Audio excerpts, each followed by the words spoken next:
to the Hellmouth. Hope everybody's 5 by 5. This is Major Slayage, Ket Arik, Rewatch, Buffy the Vampire Slayer. My name is Eric, and to my right, your left, my fierce, funny, formidable, and foxy wife and co-host. You know her as half of the powerhouse duo that is Kim and Ket Stay Alive. Maybe give it up for Ketryn Porter. Thank you so much. I hope I remember how to do this. It's been so long. It is. Not long for you guys, but long for us. Yeah, so time travel. We have been in Wales. I'm wearing a new hat. I had a hat like this in the past, and I left it at the Manchester airport many, many months ago. Sad. So I replaced it. So we were in Wales for 2 weeks.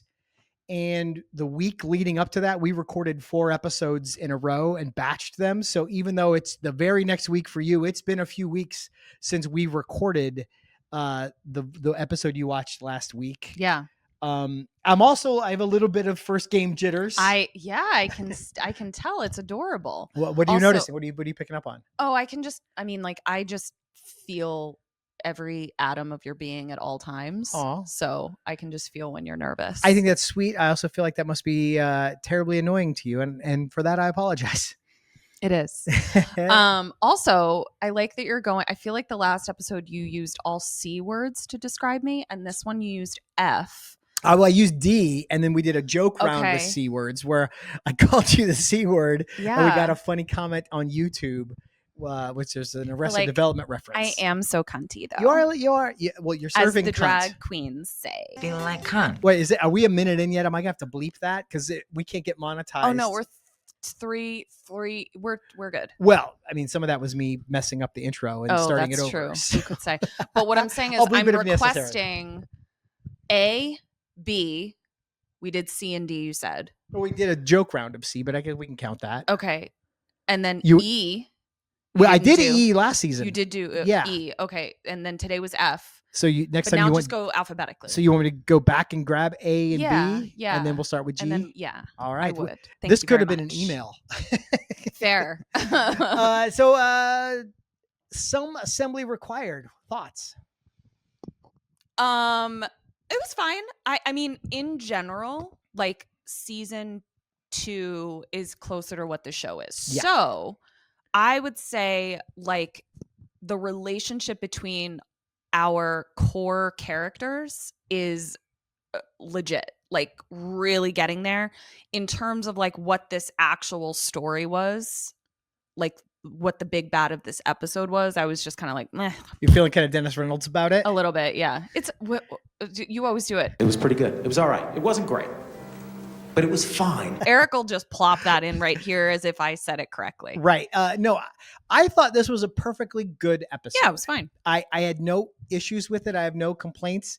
It's never going to rank in my like top 10 episodes, but solid, good. Yeah, it's fine. Yeah. It's good. I thought the banter was on point. Mm-hmm. Maybe some of the best banter we've had like consistently throughout an episode so far. And again, the relationships between our characters are great. We'll get to everything sort of as it comes up in the recap. But yeah, I liked this one. I feel like we're in good hands 2 episodes in a row. So that's a good thing. If you're enjoying this, and I sure hope that you are, we ask you go ahead and click that like button, the little thumbs up down there. We usually put Spike doing a thumbs up right here. So even if you're not enjoying it, what is it to you if you just say that you are? You know what I'm saying? Like, so what if we're not 5 stars to you? Give us 5 stars anyway. Do your stars cost you something? No, you can just give them away willy-nilly. Well, this is YouTube, so there's no stars. There's just a thumbs up. Well, stars in your heart. It's all or nothing.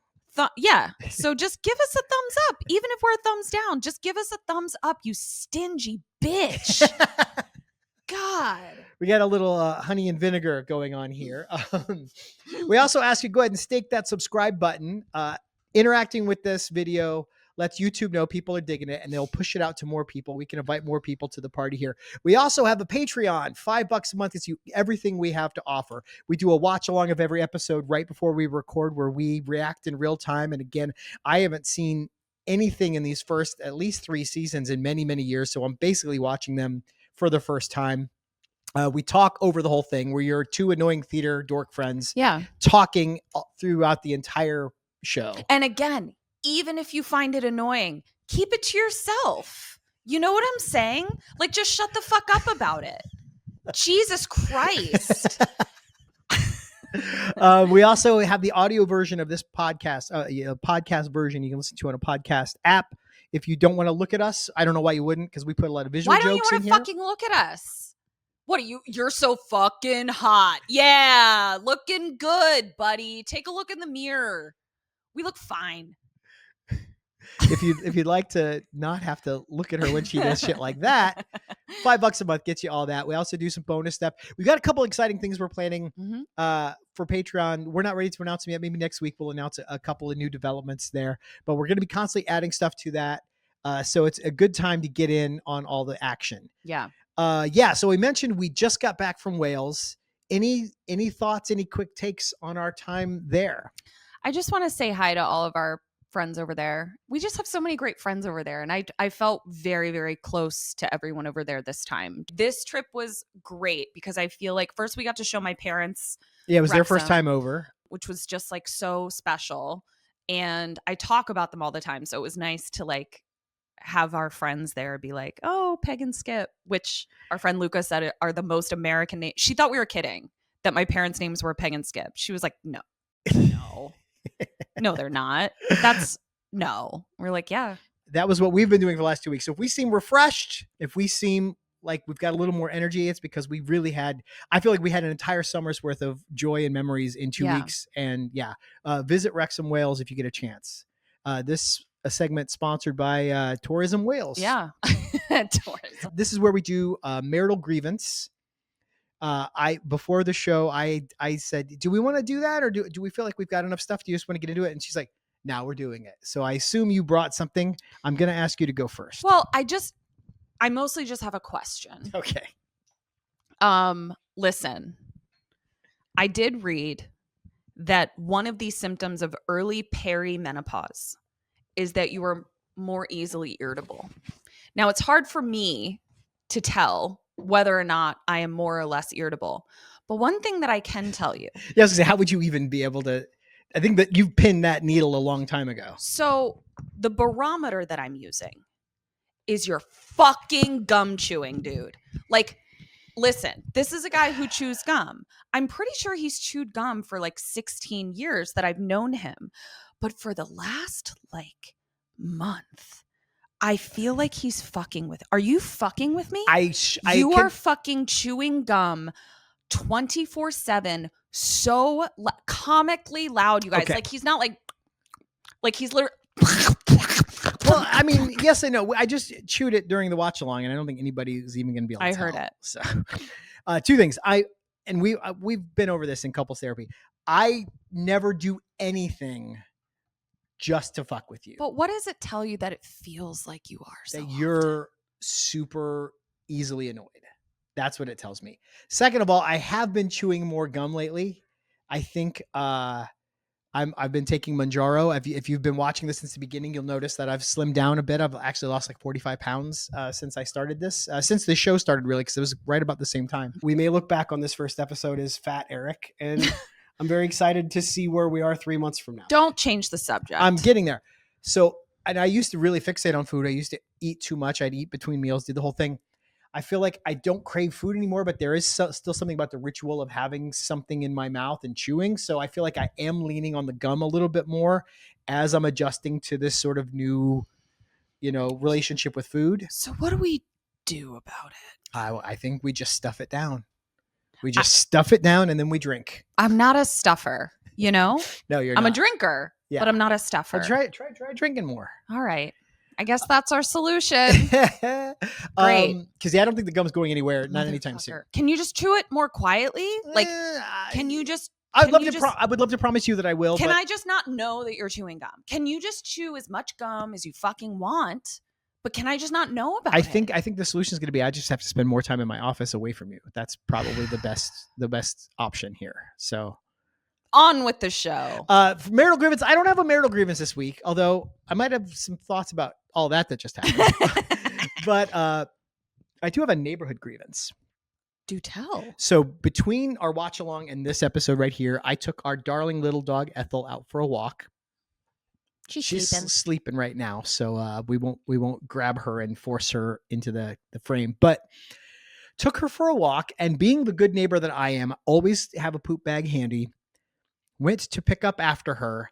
As I'm literally picking up my dog's poop, I stepped in some other dog's poop and had to change my shoes before I came in here to record. What the fuck? And I'm furious.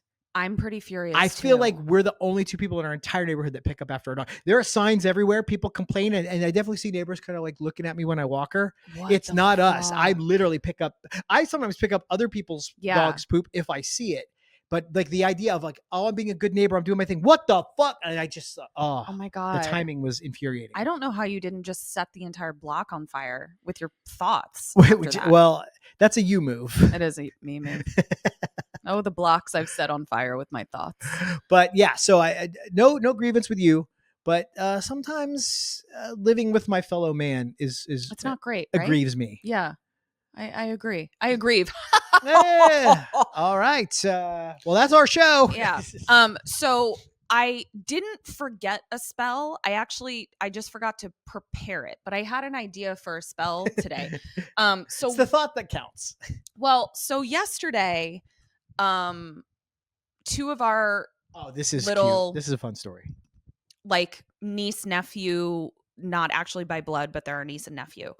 I got a spell request from Izzy's mom, because Izzy has some friends that are trying to tell her that if she doesn't bring them presents, not only can she not be their friend, but that monsters are going to come get her. Yeah, what is this 6-year-old extortion racket happening What at the this fuck? school? I've Yeah. never heard of this like level of mob intimidation amongst little kids. Yeah.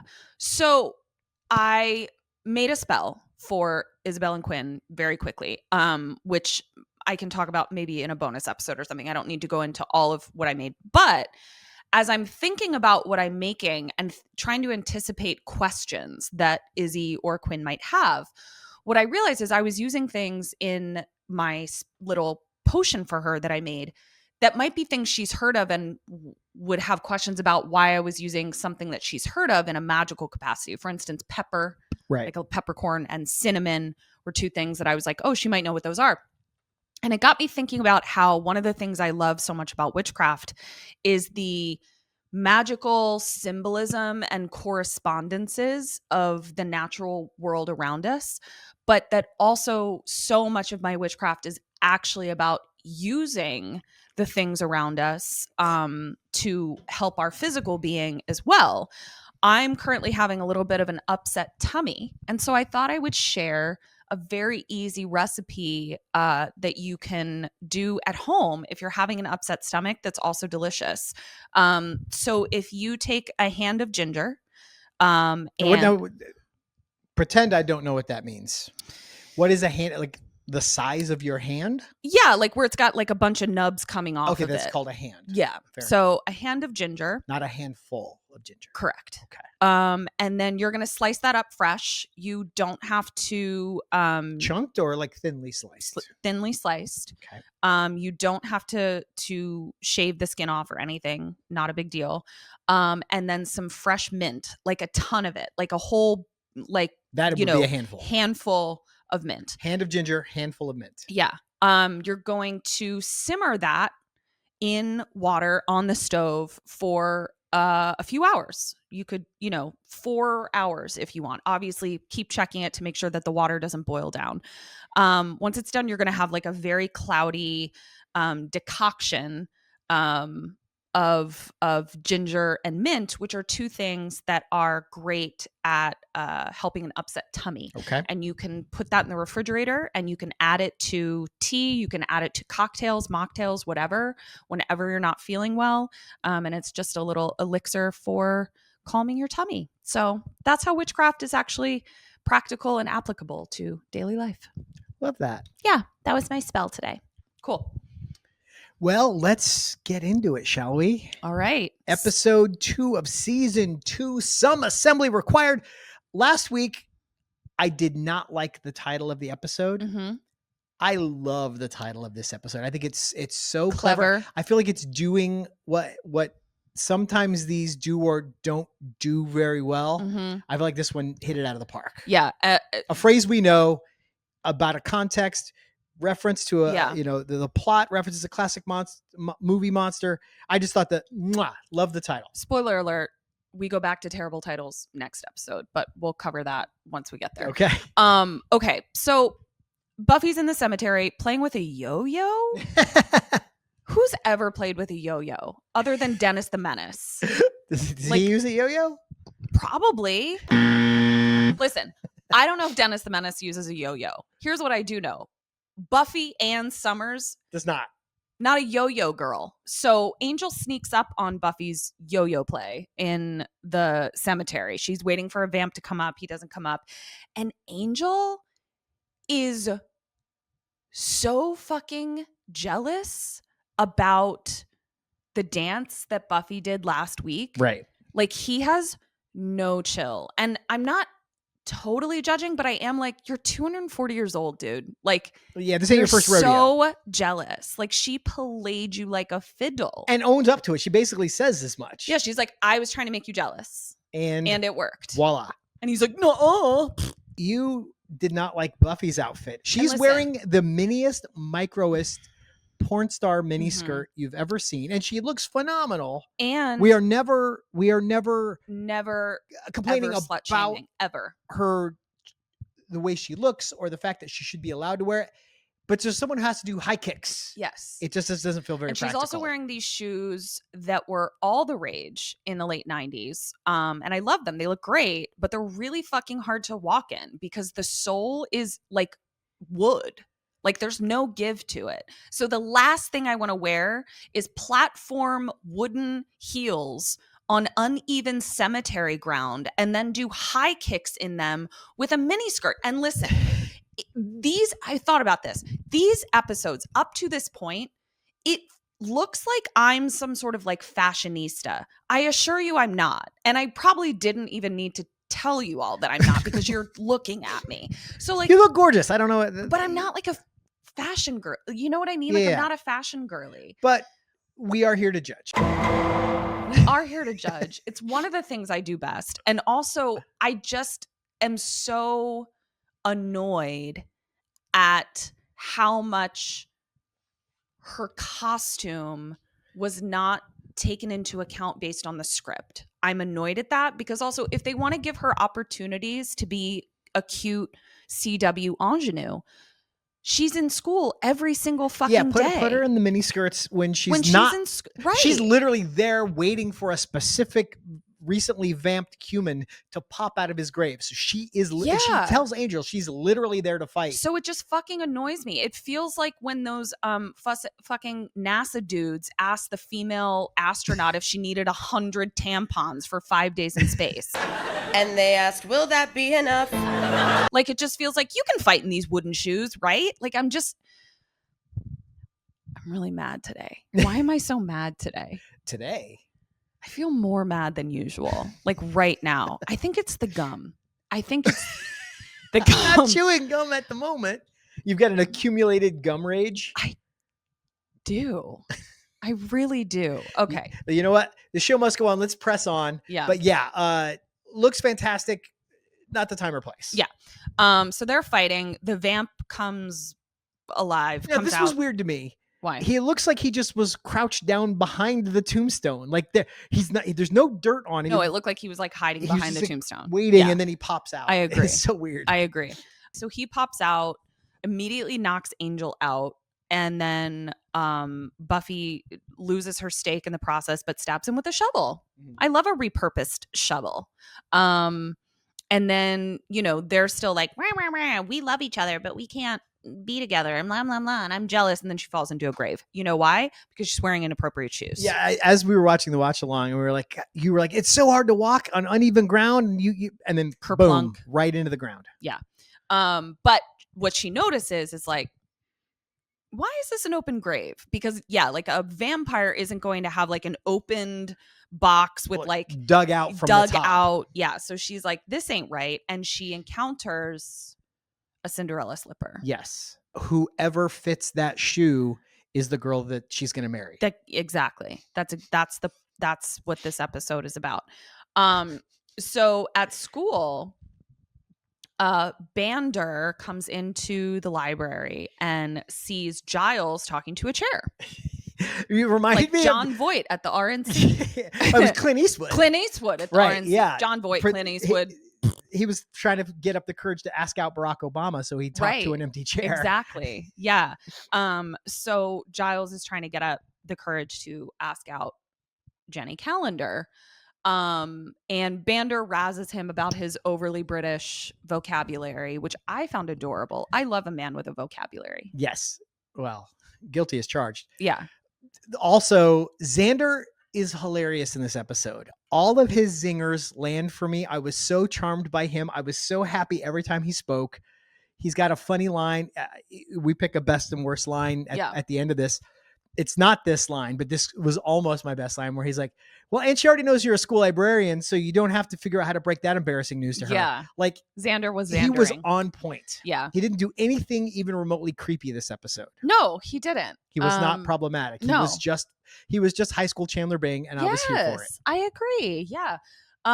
So the gist of it is everybody's like, ooh, something other than a vampire. Isn't this weird, gross, interesting, and cool?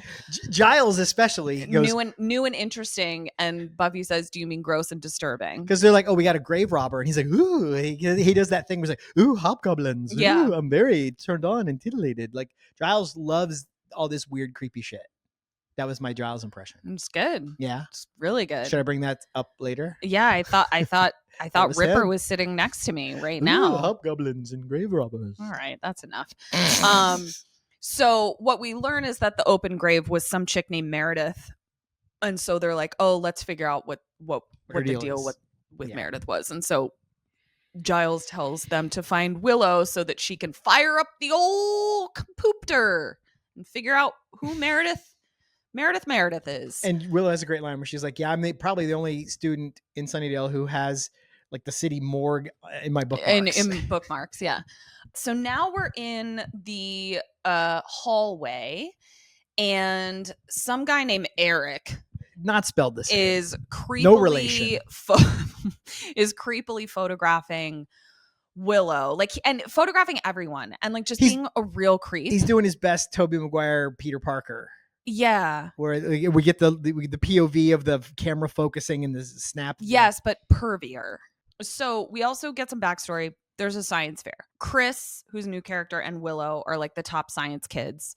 Everyone has to sign up for a science fair project, including Cordelia, who's going to do tomato, fruit, or vegetable. Which reminded me of the Brian Regan stand-up bit where he says he was bad at school, and for the science fair he just brought in a cup of dirt. And the teacher's like, okay, well, tell us about that. He goes, well, it's a cup and a part dirt in it. You love Brian Regan. He's so hilarious. Much. So Buffy then comes up to be like, Willow, we need you to, figure out what's happening. She says it's the bat signal. The bat signal, right. But then Creepo takes a picture of her as well.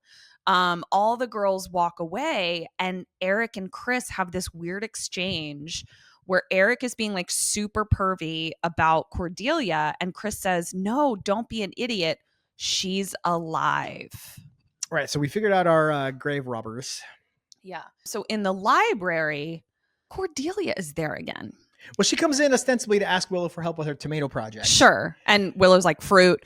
But she's not. Cordelia's very smart. Like, we already know that Cordelia is very smart. Right. I think what's happening, and I don't think Cordy even knows it. She's trying to get further roped in. Trauma bonding. Weave her way into the inner circle. Yeah. But she pretends like she's not. She's like, all you guys talk about is corpses. I don't think she is consciously into it. That's why I'm saying it's a trauma bond. Right. I don't think it's like a conscious, I want to be closer to something this group. Inside her is compelling her to want to be around more. And they're so comfortable with her. They do share this trauma bond that they don't stop what they're talking about when she's there. They just press on with whatever their creepy business is. And she probably, like, trauma bonding comes from the idea of like, it's so hard to talk to an outsider about whatever your trauma is. So like being around somebody who's experienced the same thing, and there's a shorthand, because there's literally no other reason for Cordelia to be around as much as she is. Frankly, she should be avoiding them more in terms of like the pattern that is emerging. Except she's been imperiled twice last season. She got bewitched and she got tied up Bothered. by an invisible girl. And bewildered. Yes. But she probably, there's some part of her, even if she's not conscious of it, that feels like being around these people is my best chance of like staying safe. Staying safe. Yeah, I think it's both. The kids need to see if other girls that were in this car accident that Meredith was in. Yeah, 3 girls died in a car wreck. Were also dug up. So now we go to nighttime. And I really like the distribution of labor in this scene. You and Buffy both. Because it just made like the boys sweaty. Right. And the girls got to watch.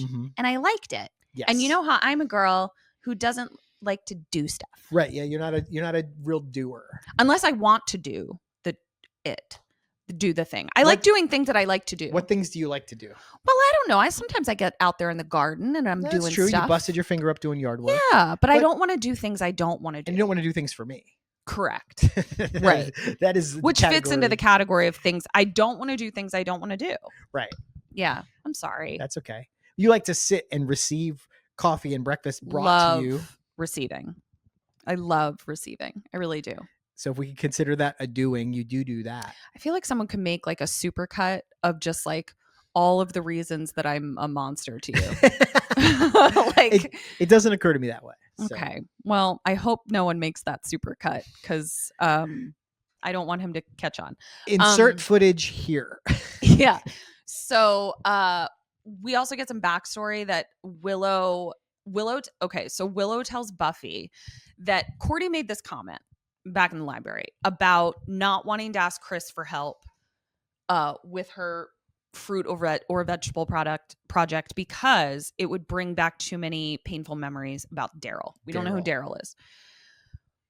Willow tells us that before Buffy came to the school, Cordy dated this dude named Darryl who was like the star of the football club team. Football club. Well,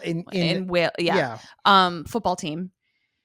But he died and it was really sad. And then also like his mom went cuckoo and doesn't leave the house. So that's our backstory. Yeah. And you made a point during the watch along too that I thought was great, which was you said that both Hannigan and Geller are really good at delivering exposition dialogue and make it sound conversational. I said some of the credit for that is the writing. This episode was exceptionally well written. And because Buffy is the newest member of this friend group, it provides a lot of opportunity to tell Buffy stuff that she doesn't know, which also informs us. So it's all very organic. And again, you just feel like you're in really capable hands as the story unfolds. And I agree, like the writing is good, but exposition is tough, man. Like even if the writing is good, goddess forbid, the writing is bad for exposition and then everybody wants to jump off the boat, including people watching it. It's hard because like most of the job of the actor in an exposition dump is to listen, but it's hard to organically listen to an exposition dump at you kind of thing. So I just thought they did a great job. Cordy, after cheer practice, walking to her car, and she feels a presence and immediately assumes it's Xander, which is so funny to me because like of all the boys in the school, it tells me that Xander has been fucking pulling her pigtails forever. That like he antagonizes her. He lives in her head rent free, as the kids would say. He really, really does. Because I'm just like, of all the people that would be like sneaking up on you in a parking lot, I don't feel like it would be Xander. And she says first and last name. Xander Harris. Which indicates some kind of familiarity. And it's almost like a scolding mother, like when you're in trouble and you get Xander Lavelle Harris, you get your ass down here right now. Like all I'm saying is we really are starting to see, that's a perfect way to phrase it, that like, it's not just methinks they doth protest too much. It's that they both live in each other's heads rent free. And it's so obvious. Yeah. But it's not Xander. It's not Xander.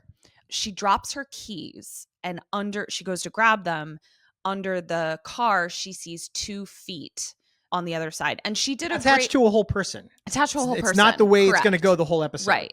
But she did do something that was a sort of a good final girl move, where she realized that like in order to grab her keys, she would have to lodge herself further under the car. That would then make it harder for her to run. And she goes, I'm skipping it. I'm just running. Yeah. Cordelia's a Sammy. But it's not a killer, and it's not Xander. It's Angel. Now he's wearing his khaki jacket. He's got his LL Bean. Yeah. He's trying something new. Oh, Cordy hid in a dumpster too. You made fun of me for even clocking this, but he's got kind of a signature look. And again, he's a real human. He doesn't need to be in a uniform. Wow. But I feel like it looks odd to me that he's like wearing a khaki jacket. You said you compared me to the Republicans that had a problem with Obama's tan suit. It also looks like I'm wearing a dress like in solidarity of his outfit choice. I really am neither here nor there on it, but it didn't look bad, but it struck me as like it's such a departure from the way very we've seen daytime. him. It's daytime. But he's not daytime. That's what I'm saying. Yeah, that's why it didn't jive. It felt like when someone wears like fall colors to a spring wedding or vice versa. Yes. So, all right. So Angel is actually looking for Buffy because Buffy said, no, I'm not patrolling tonight. I'm going to be home. But then he goes to look for her at home and she's not home. And he's like, where the fuck is she? And at this moment, Cordy's like, oh, shoot. My skirt is stuck and it's being grabbed by a hand not attached to a body. Yeah. So now we're back in the library. Like it's nighttime. Like it's immediately after this has happened. And God damn it if Cordelia is not milking David Boreanaz's bicep. Yeah. And listen, if you get the opportunity to milk David Boreanaz's bicep, I really suggest that you take that opportunity and run with it. She likes a good biceps milking. She does. She milked Owen's bicep too. Yeah, she loves a bicep. She's just grabbing the arms and just like kneading them and just like and listen, doing the whole thing. I get it. I like a nice biceps. That's so stupid that it's plural. Well, it's not plural. It just ends with an S. It's stupid. It's idiotic. Like Homo sapiens. People say Homo sapien. That's not a thing. It's the not a word thing. is Homo sapiens. Okay, so everybody's here. We basically have... You're doing these on the fly? You didn't work these out ahead of time? No. That makes it funnier somehow. Bandergelo. Buffy, Xander, Giles, and Willow. But Cordy's not part of this? No, because they're... Kangel is its own thing. Right. But... not Angelia. But Giles doesn't think that a student could chop up a body, because Jack Ripper a body. This is where Angel is like, the incisions were very precise. Oh, and I found parts of women, many different women. Yeah, that dumpster parts. wasn't just one hand. It was a whole pile of body parts. Xangel is super jealous because like Buffy too is really jealous. Buffy is jealous that he's holding hands with Cordelia. Well, she's holding him. I don't see Angel holding her. He's just not pushing her away. Exactly. And Buffy is clocking the not pushing also, away. Cordelia has like little Cinderella, like she looks like a chimney sweep. She's got like little schmutz on her face, she like Dick Van looks up at Dyke. him and she's like, "Can you walk me home, Angel?"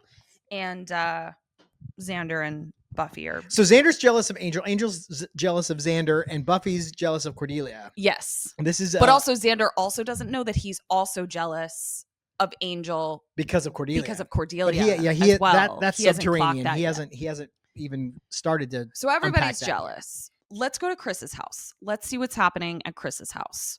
Neglect is what's happening at Chris's house. Mom's just diving into the game film of Dead Brother. Yeah. And like does not respond to Chris at all. No, she's there with her cigarette.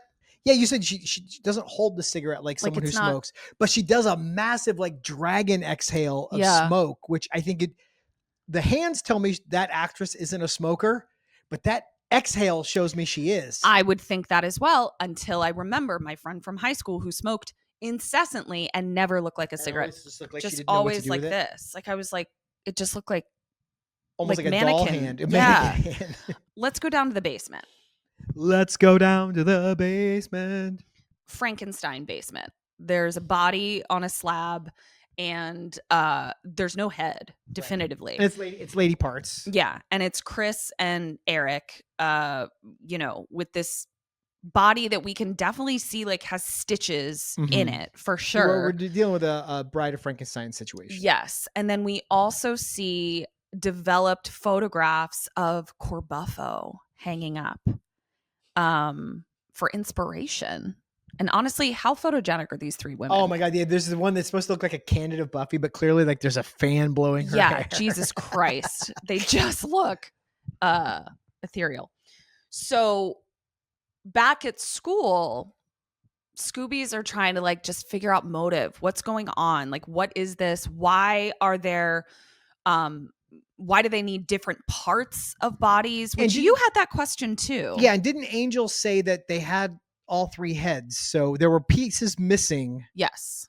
But none of the heads of these bodies were taken. Correct. So, and we see that in the thing. So yeah, so I just imagine Angel and Cordelia laying out the bodies to try and see what was missing. And so you just open a box of Mr. Potato Head and spread the parts around. Right. And you asked in the watch along, and I hadn't fully formulated this answer because I think like the scene moved on too quickly. Yeah. You said, why aren't they just reanimating a full body of a girl? You got three girls, and unless it's like, here's what I think the fucked up thing is. Okay. These are fucking shitty high school boys that clearly objectify women. So they want this one's legs, this one's butt, this one's boobs, this I bet one's that's hands. exactly what it is. And I bet you none of it was like skills based. None of it was, oh, this girl can play the violin, so we'll use her hands. No, it was all, because even when we first meet that Eric dude, he's like talking, he's literally objectifying women and just talking about body parts. Like, oh, look at her legs. Exactly. Like yes. So I think that is part of, and you had even said, and I'm sure we'll touch on it more, but like you were sort of like, this is the first episode that doesn't feel like it's a metaphor for high school, to which I disagree. No, and I think you made that case. I was like, yeah, this just feels like a straightforward like Grave Robbie Bride of Frankenstein story, whereas like, out of mind, out of sight is, oh, this girl feels invisible, so she becomes the invisible woman. Yeah. We've got, a predatory teacher having inappropriate relations with a student, so she's a praying mantis. Like there is always a kind of one-to-one, and maybe I'm an idiot. This didn't immediately occur to me that that's what it was, but you're absolutely right. I don't think you're an idiot. I think you're a dude, but like high school around this age, this is where women kind of start to feel like they're being taken apart. Piece by piece. Yeah. Yeah. No, I think you're absolutely right. God, I love that. Can we record that? We just did. Just play it. I just play it in my ear. You have it You're on YouTube. Absolutely right. Just my husband saying you're absolutely right. You'll have it on YouTube in perpetuity. It happens so seldom. That's not true at all. I mean, no. I'm right a lot. I give you credit for being right. Saying that I'm right doesn't happen very often. This is going to make it into that montage of how you're a monster to be married to. Yeah. Okay. So next day at school, they're just kind of trying to figure it out. Xander points out the idea of like the more unattainable a woman is, the more attractive men find her. Yeah, he's telling on himself. Telling on himself for sure, because he's only interested in women not interested in him. Buffy and Cordelia. I hate to break it to you, Xander. Yeah, except I hate to break it to Cordelia. She is into him. Yeah. Zilphy then sees Giles standing there like get it together, Giles. Like he's standing there like holding his books real tight. Clutching all his belongings tight to his chest. I'm like, bro, like channel Ripper, my man. The body language is not becoming. No, it's not. And he's trying to, he's waiting for Jenny Calendar to ask her out. And Jenny actually has my favorite line in this episode, but I'll save it for the superlatives. He's trying to get up the cojones to ask her out, and he can't get it out. He's using too many big British words. He's too nervous. And Jenny is basically like, I'm asking you out. Let's go to the football game. Get it together. I don't have time for this. I have to set up my lab. Let's go. Bye. And whatever it is you want to ask me, you can ask me. You can ask me when we have a date. Cool. Bye. And well, she doesn't refer to it as a date yet. Not that's yet. That's a big reveal, actually. Yeah. And Giles is just beaming from ear to ear. It's so cute. And Jenny is cute. Damn. You ain't kidding. Like, obviously we've seen her for a couple episodes, but I'm just like, she getting real cute. Like I didn't think I was like a Jenny Calendar girl, but I'm a Jenny Calendar girl. Oh my God. Instantly upon meeting her. Yeah. In that Moloch episode. Yeah. I was on board. Well, I think Jenny Calendar probably fell into a similar category as Giles did for me, that like she was an adult. She was an adult. Like, yeah, I didn't even clock her, you know. So Zillow is now reminds me of something else you said, only because I feel like it's relevant. Please. You said that upon this rewatch, you're feeling Bangel a lot more than you ever did. And I wonder if that's a reflection of your age or a function of your age as well. You viewing this through the eyes of an adult as opposed to a adolescent. Do you have a hypothesis? No, I just think that maybe Angel.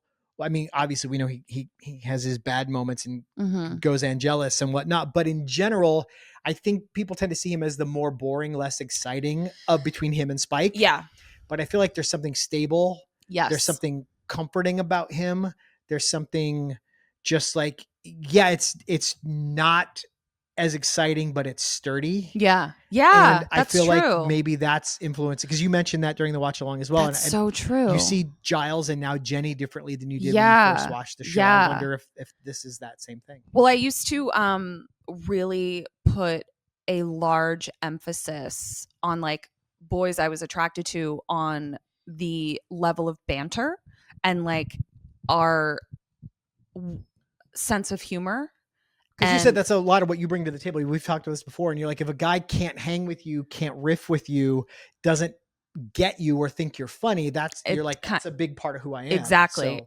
So. But now I think like just being in a stable, healthy 16-year marriage, you sort of go like, okay, it all has to come together, and stability, safety, companionship ends up being so much more important than some of the other things. But what that were made you want to go out with me in the first place? Well, yes, was your banter, your sense of humor, all of that.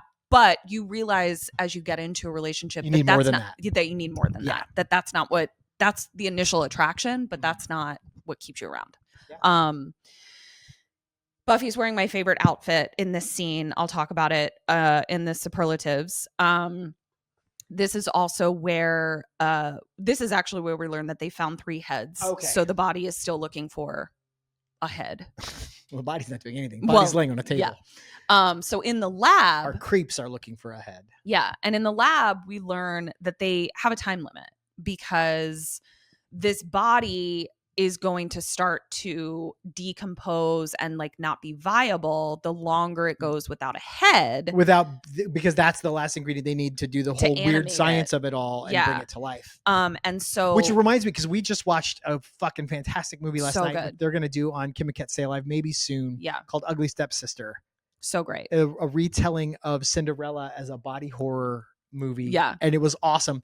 But there's a thing where Cinderella's on Shudder right now. Cinderella's dad dies in like the first scene. That's a spoiler. That's a spoiler. Yeah. Decomposing bodies play into that as well. So it's interesting that 2 days in a row we're consuming media that has to do with decomposing bodies. Do you know what's so cute and makes Eric so mad? But like it's so cute. He thinks he's like not a spoiler king. But like that's not really what the movie's about. I didn't spoil anything important. He like spoils stuff. It's really cute. But like he just gets so excited. That's what it is. He's I don't like think knowing the sentence I was about to finish would ruin your experience of this movie at all. But I think you underestimate that there are some things that people want to discover on their own. So even though it didn't matter to you, it might matter to someone else. Well, and I will say this. I'm someone who has occasionally read the screenplay for a movie before I go to see it. And some people don't want to do that. To me, part of the joy is seeing how this thing is executed. It's not always about the surprises or the reveals. So there is that. But I don't think that is I talked about 1% of this movie. I don't. So bad. I can edit all this out. The world doesn't ever have to see this. So okay, Eric is being not this Eric. Eric in the show is being a creep and being like, we can't wait for another accident because we need a fucking head. And Chris is like, are you saying we kill somebody? And Frank and Darryl comes out from behind a curtain. They put him back together after his accident, and now they're trying to create a girl so that he's not lonely So anymore. it's a full Bride of Frankenstein. And this guy's... And here's another fucking example of where it's like, oh, so we're just going to create a girl to serve the needs of some mediocre white dude? Like, I'm fucking over it. I am so mad. Oh my God. So pissed. This guy's character design is interesting too, because he looks like a baseball. He does He's look like a got baseball. red stitches across his face. He legit Very looks odd. like a baseball. So how did he die again? I know the three girls they dug up died in a car wreck. Did he die in a car wreck as well? Maybe. So this is where I kind of needed a little bit of explaining. So he apparently is just him reanimated with scars and stitches, but none of the girls that they dug up could be just reanimated as they were. Yeah, no, it's mix and because matching. they were mix and matching because they like Meredith's butt, but her calves are for the dog. So we need Ethel's calves. Not you, Ethel. I'm so sorry. That was just the name that popped into my head. They're just like, they're putting together their dream girl. Yeah. But Darryl, he's perfect as is. No notes. He's not. That's when we see Darryl pick up the picture of Cordelia. So we're like, oh, he wants Cordelia's Yeah, head. they're going to let him pick the head that he prefers. Yeah, which makes sense because I guess they used to date. And listen, she's got a great head. How's your head? It was fine. Back in the library, we're putting some science together.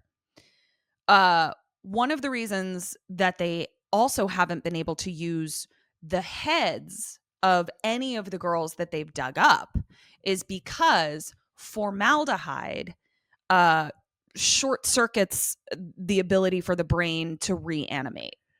So why were they able to reanimate Baseball Face? Maybe they got to him before he was formaldehyded. They never really say that. You kind of have to write that yourself. And I just did. Right, but that's not in the show. That's a little bump for me, honestly. Yeah, that's fair. Giles wants to go on a date with Jenny. And Zilphy is like, oh, I think there's work to be done and you want to put it off because you want to go on a date? How interesting. Because remember, Buffy's been in that position before. Exactly. We also have Willow who says, like, don't be too hard on Chris to Buffy. Well, meaning like don't put a wooden stake through into his his chest. Yeah. Like he's not you're gonna fight this guy. You want to whoop his ass, but don't stake him because he's not a vampire. Right. And Buffy points out that he's not a vampire, just a ghoul. And I happened to look up after that because I thought to myself, I love the word ghoul and I think we should use it more. What are some of your likes? Ghouls. Son of a bitch. What does ghoul actually mean? It means grave robber. Which I love. Didn't know that. Yeah. So now Buffy goes to Chris's mom's house and she answers, doesn't speak. She asks where Chris is. She does not react. She just tells her about the 95 yards that Darryl rushed in his last game because she's watching the game footage, which is all she does. She's like John Madden with a telestrator there, just going over all the replays. Right. Yeah. And so Buffy's like, okay, cool. And she realizes that she can just walk straight into the door that says keep out in big giant letters. In English and Spanish. In English and Spanish because mom is not going to give a shit. Right. So she goes downstairs and she finds the photos. She doesn't find the body. I don't think the body's there now. We learn later where the body is. Oh, that's right. That's right. Okay. But she does find other incriminating evidence. Okay, got it. Yeah. Other incriminating evidence. Including one of those anatomically correct models of a body with Cordelia's face taped onto it. Yeah. And we see Darryl come out from behind her, literally with like ghoul hands like this. Coming up, creeping up behind her. You almost hear like the Scooby-Doo tiptoe sound. Yes, exactly. But luckily, like something happens upstairs, so Buffy jumps out the window. Back at school, Cordelia is putting on lipstick. She's got her cheerleader outfit on, and she's in some locker room of some kind. And Chris seemed like a different locker room, seemed like a much bigger locker room than we've seen the girls in. My theory is that the teams have a different locker room than the gym class does. Got it.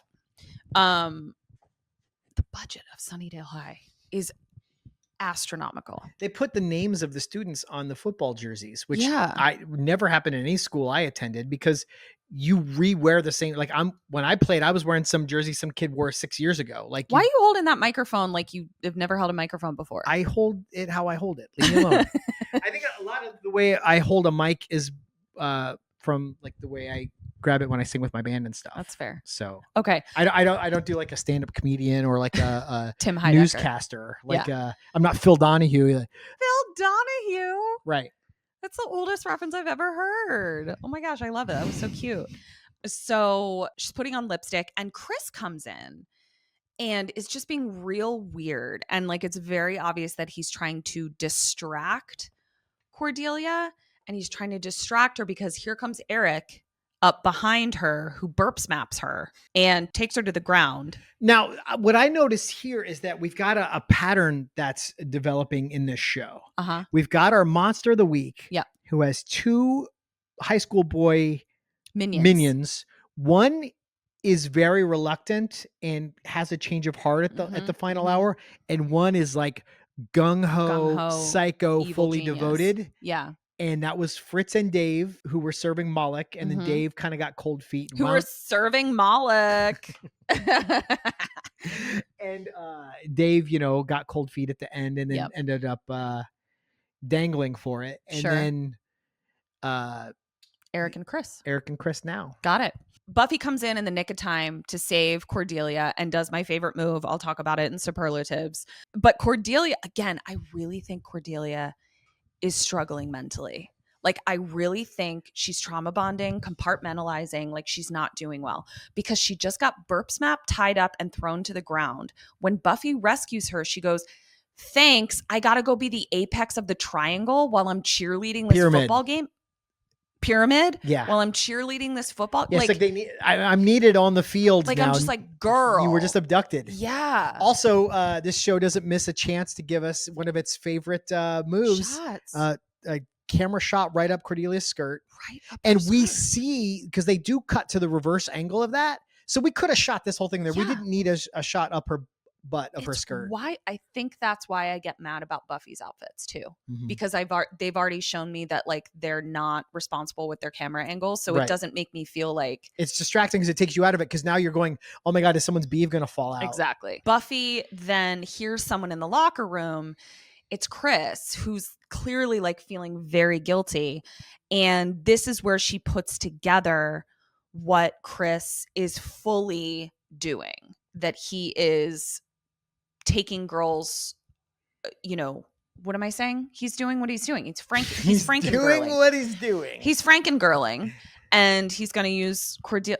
I think why I'm confused here is because I'm like, what did she learn? She already knew all this, but she has like an epiphany. She has like a. Well, is this where he reveals it's for Darryl? Because she's like, I need to do it for That's what him, it and she is. keeps going, Arik, you're doing this for Arik? And she's That's like, the no, it's reveal. Darryl. That's the reveal. No. Right. Okay. Thank you. In the basement, Darryl's having a temper tantrum. Goes full on wrecking the room like Charles Foster Kane. Yeah. I'm just so over this. Like, I'm just like, go to therapy. Like, talk about how you died. Stop trying to like put girls together to do your emotional labor for you. I'm just so over it. But Arik then like says to Frank and Darryl, he's like, we don't need Chris to do this. Like, it doesn't matter if Chris got cold feet, because like we can do this ourselves. I'm totes chill with killing a human girl. And Willow revealed earlier, which this will come up in the superlatives as well, but like Giles, like, I don't think that we've got anybody in the school that students that are capable of this kind of like, anatomical work. Right. And Willow's like, well, I can think of 5 or 6 guys. I myself also could do this. Yeah. So he's clearly also on the level up to the task. Which again leads me to believe like Sunnydale's science program. It's an award-winning science program. Honestly, it is unparalleled. Truly.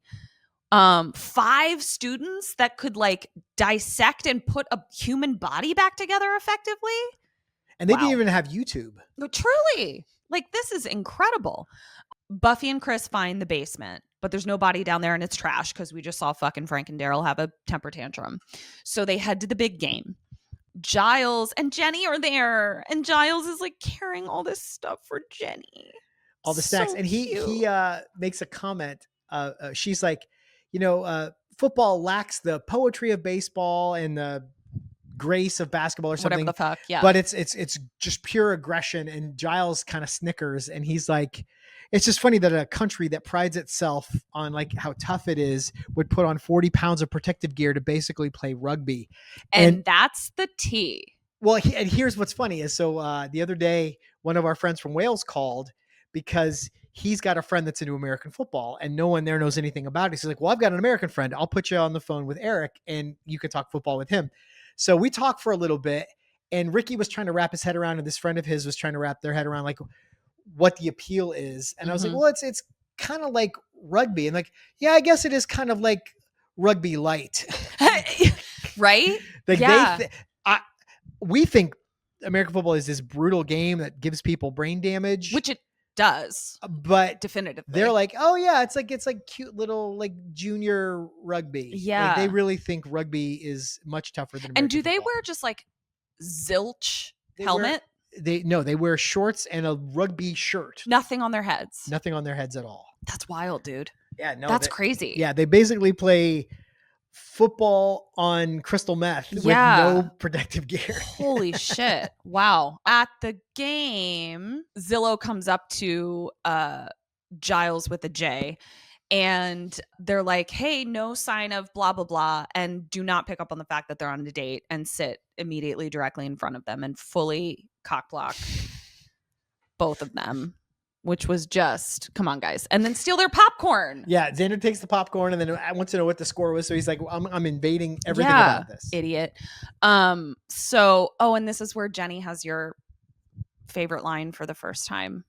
I don't think you actually did it as your favorite line for Superlatives, yeah. She refers to it as a date. And Jenny's like, you notice that? Yeah. Very cute. Which becomes her catchphrase, actually. Now we see that Frank and Darryl is under the bleachers. And he's got a little lip quiver about not being out on the field, and he sees Cordelia.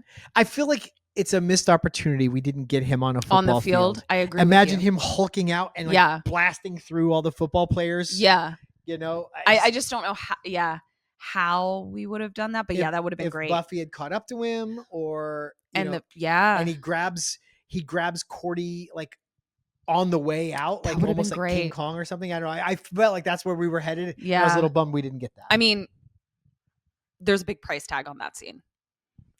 I'm not saying that. I'm just saying, like, I'm sure that that's. No, you don't. So Cordy gets a triangle of water. Daryl. She drinks a melted snow cone with no flavor. Yeah. Daryl grabs her, but her scream is drowned out by the score. There's a touchdown right as it happens. Buffy and Chris are there just a little too late. So now Cordelia is blindfolded in not the basement. Chris says it's the old science lab.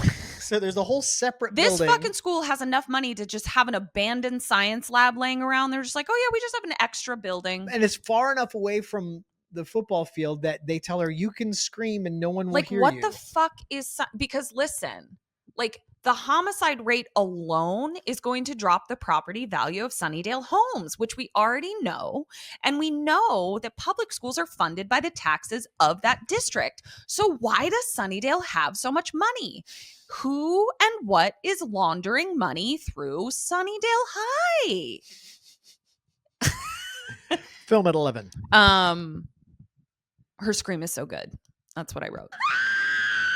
Buffy is now trying to get Chris to show her where the lab is, the old science lab. Eric is down there filling the place with kerosene. I guess they're just gonna... What are they doing with the kerosene? I think maybe once this is all finished, they want to get rid of the evidence. That's kind of how I took it. Okay. Like once Lady Frank comes to life. Lady Frank, and they ride off into the sunset, we're gonna destroy any evidence that this happened. Sustained. They're about to chop Cordelia's head off with a hot letter opener. Despite there being a much more appropriate head separating cleaver on the table. Buffy comes in at the nick of time Arik throws the knife. She catches it awesomely. And as the fight is happening, now the kerosene is knocked over. And because stupid Arik had been heating up his letter opener with like, a Bunsen burner, that gets knocked over. And I'm like, great, now there's fire. Cool. I did write down the same question. Is Darryl really strong? Yeah, because he's reanimated, but he was just a high school football player, which probably strong, but for not his stronger than a peers, Slayer. Shouldn't be able to hang with a Slayer at all. So where his strength comes from, the fact that he's able to do these massive wrestling moves and put her on the ground several times, doesn't actually make any sense to me. The only, if I have to do my thing where as the actor in the show, I have to justify something that maybe isn't on the page. The amount of electricity, power, juice, whatever it is that they had to put into his body to animate him, to reanimate him, could be like super juicing his muscles. I think it's a stretch, but it's plausible. I'll take it.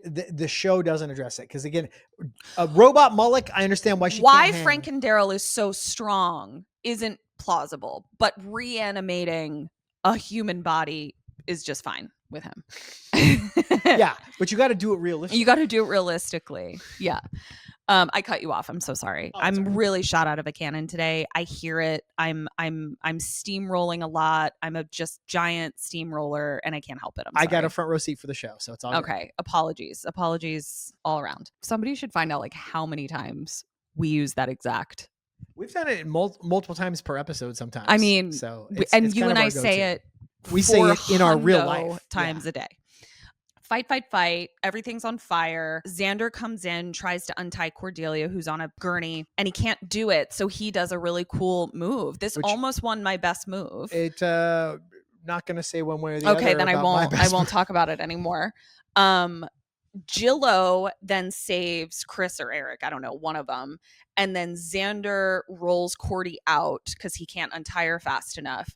Chris and Jenny then come in and stop Darryl right before he's about to bash Buffy's head in. I didn't see what they did to stop him. What I saw was he sees that his Frankenbride's about to catch on fire. No, it's Chris yells Darryl and it kind of like snaps him out of it.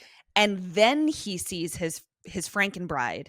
And so he dives onto her. And and I think it's a moment of like him having a conscience where he's like, this whole living as a reanimated corpse isn't going to work for me. I'm just going to tap out and I'm going to lay on this headless body and burn up to death. I bet he doesn't feel pain.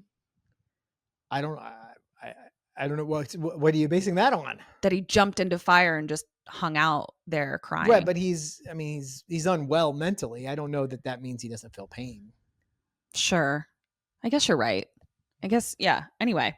And then we see Sunnydale actually showing up with some cops and shit. Probably the whole building exploded. It's cinematic. The first responders showing up to this thing and the people, the gathered extras. Like it felt like a real thing. It wasn't just some shit goes down and then we're just at school, the three characters talking about it. Like shit's going down. Angel's like, oh, I saw the fire. I got a little bit of a beef with this. He knows they're in the hunt for some shit. So why is he showing up like after the... Why isn't he stalking Buffy this entire time? Agreed. Yeah. If not pitching in, if not volunteering to help. I'm with you. It's not explained why he's missing in action for Maybe most of the third act. Maybe he's just still fucking butthurt about being jealous. Maybe he's just being a fucking turd Ferguson. And he's just like, harumph. And then he's like, all right, I'll go. I heard an explosion. He's like, if I was wearing my black jacket, that could hide bloodstains. But a bloodstain is going to show up on my khaki jacket. I can't be a part of this. That could be it too. Yeah. That could be it too. Didn't want to ruin his new H&M jacket. So Xander. Oh, what did you drop? Just one of my rings fell off because I'm losing too much weight. My fingers are too skinny. Humble brag. Giles with a J is talking about their second date. And Jenny says, oh, you noticed that, huh? Second time she said it. So cute. Catchphrase. So cute. Xander and Zillow are only concerned with their lack of date because everyone is kind of paired up. Cordelia then comes up. And again, Charisma Carpenter, best actress in the show. incredible. She has like a very genuine moment of thanking Xander for saving her life, and Xander's too much of an idiot to pick up on it. It's just like, we're talking here. And I was like, she's like, it was very heroic and I really want to thank you. And ironically, that moment from last episode where Buffy's like, did I ever thank you for saving my life? Don't you wish I would? Wish I would? And then she does, and you missed it, Xander, you idiot. Cut to Angel in the cemetery. Buffy has my least favorite line. It's so stupid. And I'm really seeing their bond. I think this was the moment where I was like, I'm sort of getting this more than I did when I initially watched it. He has a great speech. This almost became my best line. Oh, go ahead. What was it? Where he's like, he's talking about how he was in fact jealous of Xander. Mm-hmm. And she's like, I don't love Xander. He's like, right. Mm-hmm. But he gets to experience parts of your life that I don't. Yeah. He can eat meals with you. He gets to hear your complaints. He gets to go to school with you. He gets to see you in the daylight sunlight. or in the sunlight. Yeah. That was a great speech. And that whole, and he nails it, and he's being super vulnerable. Yeah. He's being super non-toxic. Yeah. He's like, I'm just putting it out there. I find it at this point in this rewatch, which is essentially a first watch for me, I find it very easy to root for them to get together. I do too. I'm shipping this. Though I did have to like do a little mental gymnastics where I was like, the age difference though. And then I was like, but are they maybe so far apart that their age difference comes back around to appropriate? And maybe it works also because the power dynamic is actually in Buffy's favor.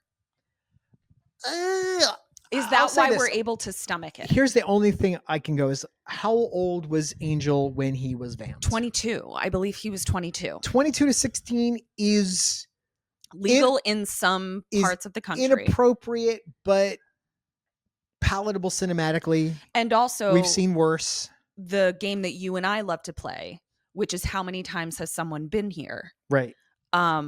That's sort of how Eric and I gauge, like, not necessarily someone's like surface level maturity, because I think it goes beyond that, but just it's like sort of a deeper wisdom, a gravitas of like, how many times have they been on this planet? Like how many times have they done this whole life thing? Yeah. And to me, like, clearly we kind of know that like some iteration of Buffy's spirit has been here thousands of times as a what? It's all light dim. I don't know what that was. Has been here, back to me, has been here thousands of times as a Slayer. Mm-hmm. So like, I do think that there's like a gravitas, a power dynamic, and the fact that like Angel's age was somewhat stunted based on when he became a vamp. It's interesting you bring that up, because in the film version, every time we get a flashback to a former Slayer, they're played by Christy Swanson. So we get the idea that at least in that version, it's a reincarnation. So, but actually, that actually doesn't make any sense though, because Slayers die, and the next one is activated. She's already an existing person. Yeah. And then what further proves my sort of reverse power dynamic, that Buffy is actually, the one in power. She even says, I can walk you home, she says to Angel, which is what Cordelia asks Angel to do when she's feeling scared and vulnerable. Yeah. So gorgeous. I fucking love this show, man. Yeah. This was exquisitely written. Yeah. Really beautiful. Yeah. So, all right, superlatives. Let's do it. All right. Meeting of the Sunnydale High Yearbook Committee. Who'd you have for best dressed? Best dressed. I had Buffy in her cash little updo, green tank top, no bra, and side. Of course, the creep notices that, and the side zip pattern slacks. Yes, basically, she looked like exactly what I wanted to look like in high school. And she wears that, I think, from that scene through the rest of the episode, because those pants specifically, I remember when she's fighting with Baseball Face. Yeah. And he picks her up and you're like, oh, the stunt double's doing such a good job of like acting the way you would when you get picked up. Exactly. It was those, that pattern pants. Yeah. I had Cordy's yellow dress in her first scene when her little sundress. Eric's creeping on her, and then she shows up in the library later. Just looks unbelievable. You love a sundress. I do. Mm-hmm. Who'd you have for worst dressed? Willow had a misstep. That patchwork shirt, I just was like, oh no. Yeah. It wasn't good. Category is bad.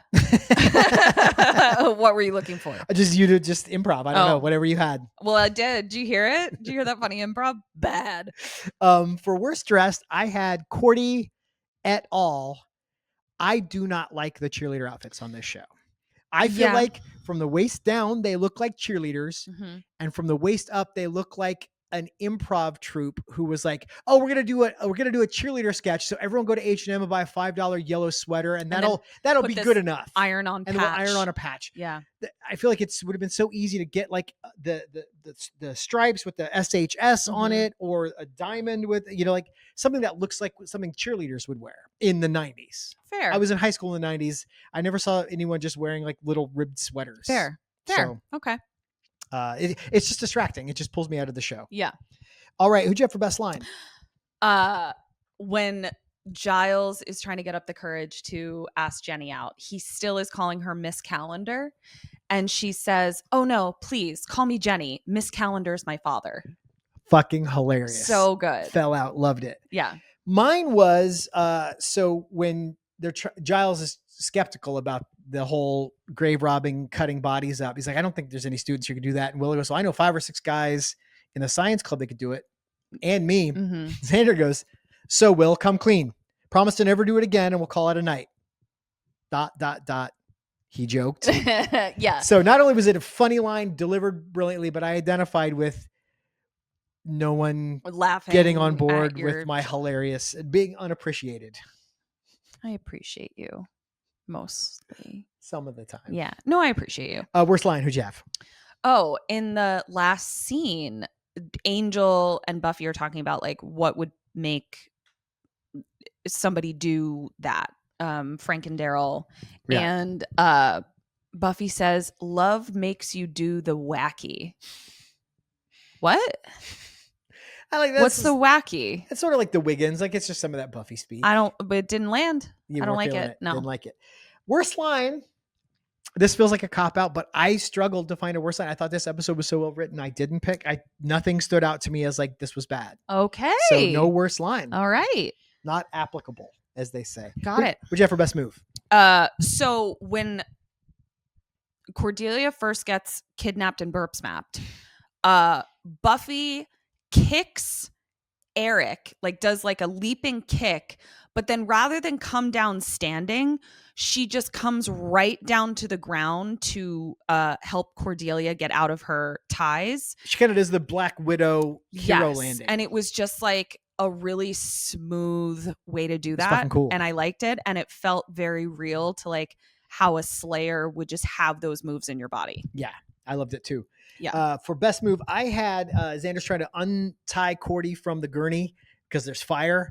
Can't figure it out. So he starts pushing the thing, jumps on, and they ride the gurney out of the fire. Yeah. I thought it was fucking great. That was really great. Almost a callback to sending the proselytizing vampire into the pizza oven in Never Kill a Boy on the First Date. Yeah. All right. And now, favorite category of yours, I think. Most likely. I'm going to go first. Okay. For most likely to get a job as a mascot for a minor league baseball team, Darryl Baseball Face. He'd be a great mascot. Darryl Baseball Face. That should be his name too. He would be Darryl Baseball Darryl Face. Baseball Face. For the Scranton Senators. Right? My most likely, I'm feeling really salty. I know you can't believe it. I'm feeling salty about the amount of emotional labor that women are expected to do just so that men can process an emotion like loneliness. So I have most likely to not fill his wife's stocking at Christmas and leave her to fill hers herself, but would throw a temper tantrum if she were to not fill his, Darryl. Darryl went in 2 most likelies though. Yeah. That's exciting. Yeah. That was quite the ride you took us on there. And if you're someone out there who doesn't fill your wife's stocking at Christmas, go fuck yourself. But no, he did dive onto her body and die romantically with her in the fire. The headless put together body that had the calves he wanted and the ass from this other girl and the tits that he liked. Withdrawn. Thank you. That was Court adjourned. That was our episode, you guys. Please check out our other show, Kim and Ket Stay Alive Maybe, co-hosted by her and the hilarious Kim Burns, produced by me.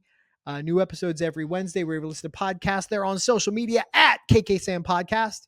We are on social media at Major Slayage Pod on all the things. They're not on all the things. Yeah. We're not on X. We're on the good things. Don't look for us on X. No. We're not on LinkedIn. No. But we're on a good many of the things at Major Slayage Pod. We're on the stuff the cool kids are on. Right. Please please subscribe.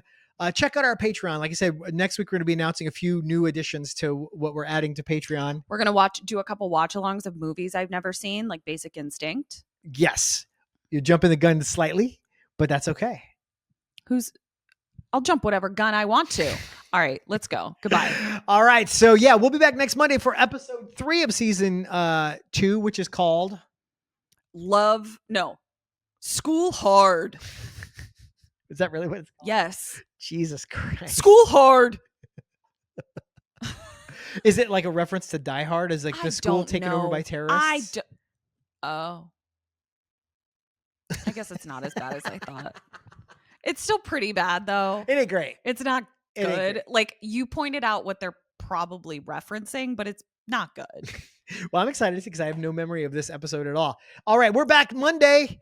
Until then, dust you later.